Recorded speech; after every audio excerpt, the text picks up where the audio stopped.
Baie welkom by ons eerste geloofswoord van 2026. Die van julle wat die geloofswoord ken, sal weet dat in die verlede gebruik is as 'n platform waar tydens ons getuienisse aangehoor het, verskeie temas hanteer het. Van hierdie jaar af verder gaan die geloofswoord as 'n platform gebruik kan word wat jy tydens Bybelstudie kan gebruik. So het sy dit in jou persoonlike Bybelstudie is, het sy dit daar is waar jy saam met vriende daar Bybelstudie doen, saam met 'n omgeegroep, 'n geloofsgroep, 'n Bybelstudiegroep. Ons gebed is dat jy hierdie platform ook sal kan gebruik om dieper in God se woord te kan delf. En hierdie jaar kyk ons saam na die evangelie van Matteus en ons sal so deur die evangelies werk, so van volgende jaar deur die Matteus evangelie, die jaar daarna en deur Lukas en dan Johannes ook deurwerk. Maar die doel van hierdie Bybelstudies of hierdie sessies wat ons saam het, is dat jy saam kan lees, saam kan dink, saam kan stil word by die Here en kan hoor wat hy ook vir jou wil kom sê. So ek wil jou regtig aanmoedig, daar gaan tye wees waar jy kan stil word, waar die video kan stop, jy net vir 'n oomblik kan stil word, daar gaan tye wees waar daar vrae is wat jy saam kan hanteer. En dan aan die einde gaan ek ook 'n paar vrae uitlig wat julle dan nou saam kan bespreek en dan kan julle afsluit met 'n gebed. So gebruik hierdie platform ook as 'n platform wat jy tydens jou Bybelstudie ook op verskeie maniere kan gebruik. Nou Matteus, die evangelie van Matteus is geskryf moontlik 70 tot 80 na Christus. Ons weet dit is definitief voor 95 na Christus, omdat daar manuskripte in 95 na Christus is wat terugwys na Matteus toe.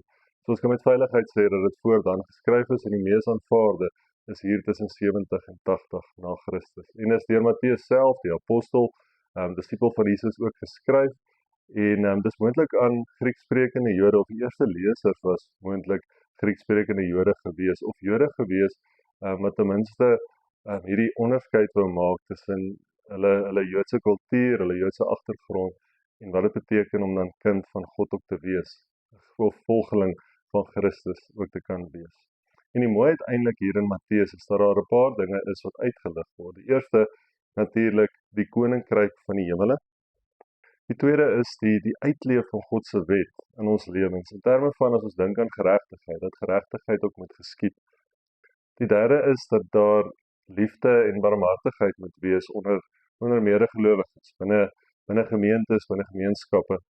Die vierde is gelowiges wat uitgestuur word, ons wat opgeroep word om ook weier as onsself diensbaar te wees. En dan die laaste is natuurlik om altyd te onthou dat Jesus self, die Heilige Gees, met ons teenwoordig is, dat hy saam met ons gaan en met ons is. So hierdie paar dinge net om van bewus te wees voordat ons die eerste hoofstuk saam lees, net 'n bietjie agtergrond van Matteus, sodat jy dit ook uiteindelik beter kan verstaan. Kom ons sit so, dan word ons vir 'n oomblik stil, ons erken die Here as ons groot God en koning, en dan as ek klaar gebid het, dan lees ons saam Matteus 1.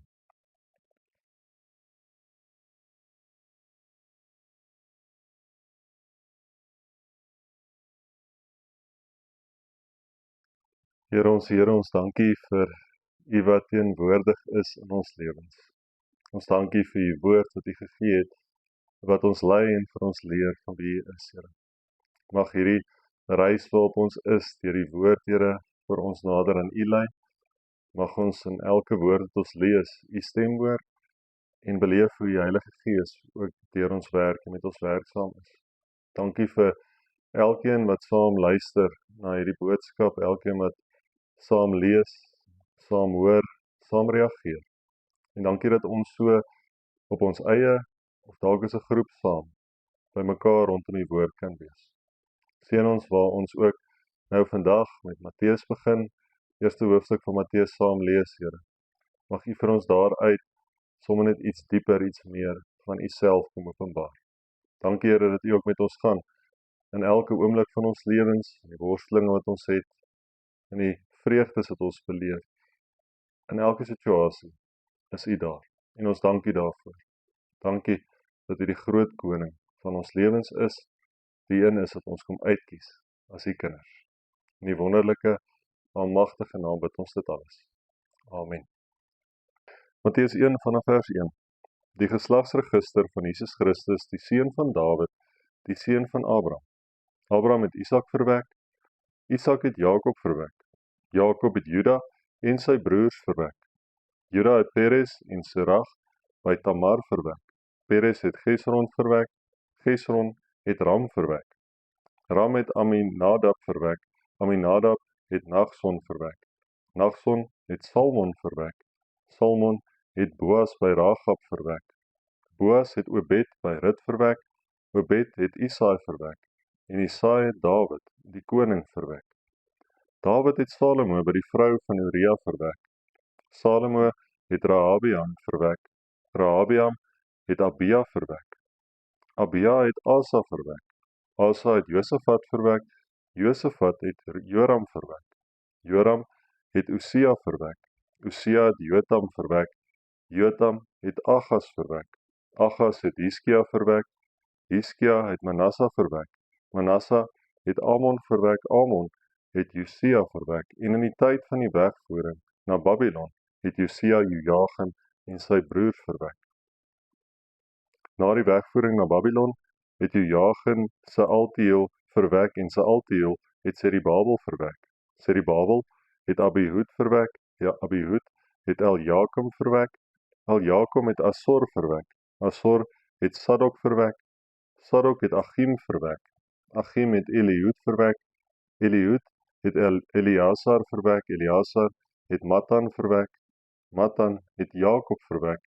En Jakob het Josef verwek, die man van Maria, uit wie Jesus, wat bekend staan as Christus, gebore is. Al die geslagte dan van Abraham tot by Dawid was 14 geslagte, en van Dawid tot by die wegvoering na Babylon 14 geslagte, en van die wegvoering na Babylon tot by die Christus 14 geslagte. Nou kom ons stop net eers hier vir 'n oomblik, want dit is verskriklik baie name, en dit voel baie keer vir ons as dit lees, wat is die doel hiervan, en wat is die waarde daarvan, in terme van die volle prentjie, en dit wat Matteus uiteindelik vir ons wil kom sê. Nou hier sal julle sien, daar's 3 geslagte van 14 elk, wat hier weergegee word, en die mooi daarvan uiteindelik is, dat eerstens Abraham uitgelig word as die vader van die verbond, die tweede, ook hier dat Dawid se familiehuis gesien word ook as die koningshuis van God onder die Jode.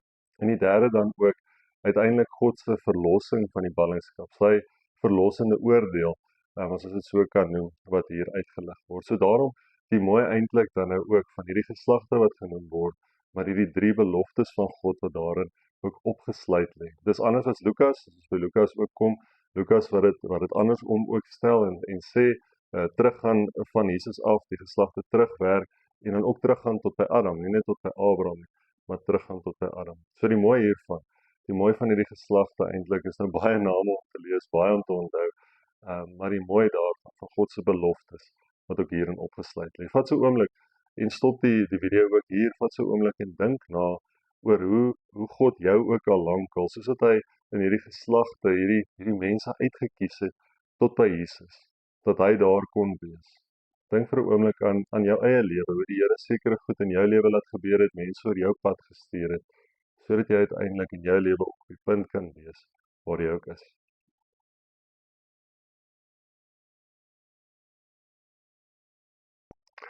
Ek lees vir ons die laaste deel van Matteus 1, vanaf vers 18 saam. Die geboorte van Jesus Christus het so gebeur, toe Maria, sy moeder, reeds aan Josef verloof was, maar nog voordat hulle gemeenskap gehad het, het dit gebleik dat sy swanger geraak het uit die Heilige Gees. Omdat Josef, haar man, wetsgetrou was, maar haar nie in die openbaar wou verneder nie, het hy besluit om in die geheim van haar te skei. Terwyl hy daaroor nagedink het daar skielik 'n engel van die Here in 'n droom aan hom verskyn en gesê: Josef, seun van Dawid, moenie bang wees om Maria as jou vrou by jou te neem nie, want wat in haar verwek is uit die Heilige Gees. Sy sal geboorte gee aan 'n seun, en jy moet hom Jesus noem, want hy sal sy volk van hulle sondes verlos. Dit het alles gebeur, sodat wat die Here deur die profeet gesê het, vervul kon word. Kyk, die maagd sal swanger word en 'n seun in die wêreld bring, en hulle sal hom Immanuel, wat as dit vertaal word, beteken, God is met ons. Toe Josef uit die slaap wakker word, het hy gemaak soos die engel van die Here hom beveel het, en haar as sy vrou by hom geneem. Hy het nie met haar gemeenskap gehad, totdat sy aan 'n seun geboorte gegee het nie, en hy het hom Jesus genoem. Dit is vir my altyd so mooi om te lees hoe daar lankal al voorspel is van die Messias wat sou kom. In hierdie geval hoe daar terug verwys word na Jesaja 7 toe, van die maagd wat swanger sal word en 'n seun in die wêreld sal bring, die verlosser vir die wêreld. Hoe mooi is dit nie om te weet dat God dit nog altyd in gedagte gehad het om ons te verlos nie, en dat ek en jy hier kan sit vandag en kan weet, ons is verlos. Ons hoef nie die dood te vrees nie, want hy het vir ons die lewe kom bring. Hy het reeds die plek by die Vader vir ons voorberei. Hoe besonder is dit nie, om hierdie verhaal net weer daai bevestiging te kan kry. Nou daar is 5 rolspelers wat ek graag vir ons wil uitlig in hierdie verhaal. Daar's baie dinge waar ons kan praat natuurlik, en ek wil jou graag aanmoedig om ook in jou groep of dalk daarby op jou eie is, net 'n bietjie dieper te kyk ook na die teks en net vir jouself te sê of vir mekaar te sê, wat is dit wat vir jou uitstaan in die teks? Want daar is 5 rolspelers wat ek sommer net vir ons wil uitlig, en julle is welkom om daaroor te praat uit hierdie teks uit. En die eerste rolspeler is natuurlik die Heilige Gees. Dis die Heilige Gees wat uiteindelik vir Maria swanger kom maak, wat maak dat sy uiteindelik die Seun van God in die wêreld kan inbring. Dis deur God se werk dat sy swanger word, en dis deur God se werk dat die Verlosser ook vir ons gekom het. En die mooi dan nou ook om aan te dink dat hierdie selfde Heilige Gees wat in Maria werksaam was, wat Jesus Christus in haar verwek het, dat hierdie selfde Heilige Gees elke dag ook met ons die pad loop. Die tweede natuurlik rolspeler is Maria self. Maria is die een wat uitgekies is om Jesus self te dra en in die wêreld in te bring, 'n volgeling van God self. Maria wat getrou was aan God en haarself gegee het vir God. Here, laat met my gebeur soos U wil. Hoe wonderlik is dit nie om dit te kan getuig nie, en is dit nie iets wat ons elkeen in ons eie lewens ook van wil getuig nie. Die derde rolspeler natuurlik is Josef self ook. Josef wat dan nou vir Jesus, al is dit nie sy eie kind in die biologiese sin nie, maar wat vir Jesus nog steeds aanneem as sy eie seun, wat getrou bly aan Maria, wat weet dat dit wat hy van God af ontvang het, hierdie openbaring, 'n waarheid is, en dan uiteindelik ook getrou is daaraan. Getrou is nie net aan God se wet, soos hy getrou wou wees nie, maar getrou is aan God self. Die mooi daarvan, van ons het baie keer probeer getrou bly aan wette, maar die Here wat vir ons kom sê, wees getrou aan my, dan sê jy getrou wees, ook aan die wet. Die mooi wat Josef, of die rolspeler of die karakter van Josef, ook vir ons daardeur kom leer. Die vierde rolspeler wat vir ons belangrik is natuurlik die engel wat aan Josef verskyn. Sonder die engel sou Josef glad nie eers geweet het dat dit wat in Maria verwek is, van die Heilige Gees afkom en van God self afkom. En die engel is hier 'n belangrike rolspeler, want dis hoe die Here ook baie keer met ons werk. Die Here stuur sy engele, hy stuur op verskeie maniere en plekke, stuur hy homself, openbaar hy homself aan ons, sodat ons kan weet waar hy ook werksaam is. En so openbaar die Here homself deur hierdie boodskapper wat vir Josef sê, dat dit wat in Maria verwek is van die Heilige Gees, en hy moet getrou bly aan haar, en haar lief hê, en vir Jesus uiteindelik lief hê, soos sy eie seun. Die laaste rolspeler is dan ook Jesus self. Jesus wat as die seun vir die mens, die seun van God, na die wêreld toe gekom het. Hy wat gebore is, tussen ons kom woon. Hy wat die een is, wat uiteindelik vir ons die verlossing kom bring het, en vir ons kom wys het, hoe God se liefde lyk. So wil ek en jy elke liewe dag streef daarna om beeld van God te wees, ons is geskep in sy beeld. En Jesus het vir ons kom wys wat dit beteken om so te leef. Maar meer as dit, hy het vir ons genade kom bewys. En deur sy groot genade, ten spyte van al ons foute, die tye wat ons teen die Here kies, kan ons weer vir God kies en weet dat hy ons aanvaar as sy eie. Dat daai verhouding wat eens gebroken was, dat dit herstel is, dat ons enige tyd na die Here toe kan gaan. Hierdie 5 rolspelers wat hier in Matteus 1 uitgelig word en vir ons uitstaan, en wat ons uiteindelik soveel by kan leer. Mag dit vir jou ook 'n waarheid wees in jou eie lewe, dat jy beleef hoe die Here met jou ook werksaam is. Mag jy weet dat jy ook 'n rolspeler is in die groter prentjie van alles wat hy ook geskep het en gemaak het, en dat hy 'n doel het met jou lewe. Mag jy dit weet, dit onthou, en altyd daaraan getrou bly. Kom ons word vir 'n oomblik stil.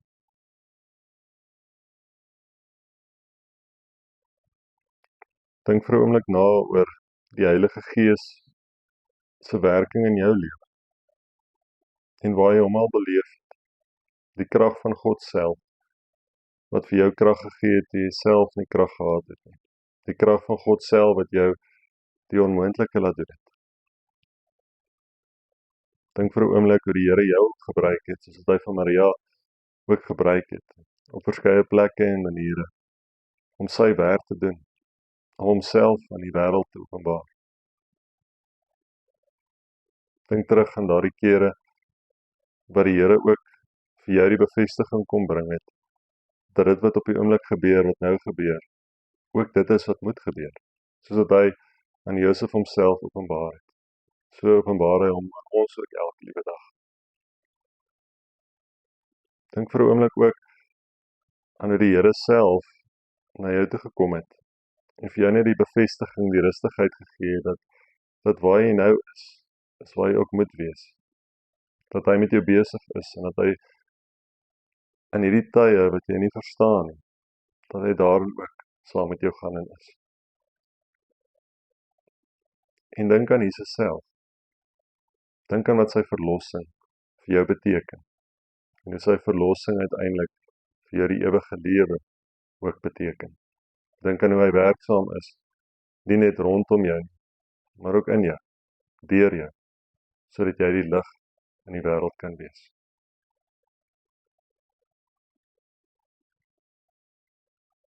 Here, dankie dat U ons gebruik. Dankie dat U Uself in ons openbaar.